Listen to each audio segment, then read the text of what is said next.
prediksi awal musim hujan di wilayah NTT itu umumnya jatuh pada akhir November. Adapun ada yang awal yang masuk musim hujan di akhir Oktober itu terjadi di wilayah Manggarai. Itu prediksinya awal musim hujannya terjadi di akhir Oktober, Pak. Berdasarkan data yang kemarin kami dapat dari Manggarai, memang di wilayah Manggarai sudah curah hujannya sudah mulai tinggi, Pak.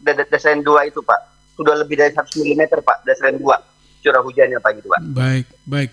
Untuk puncak musim hujan, sesuai dengan prediksi kami itu di umumnya terjadi di Januari Februari, Pak. Januari Februari sudah mengalami puncak musim hujan.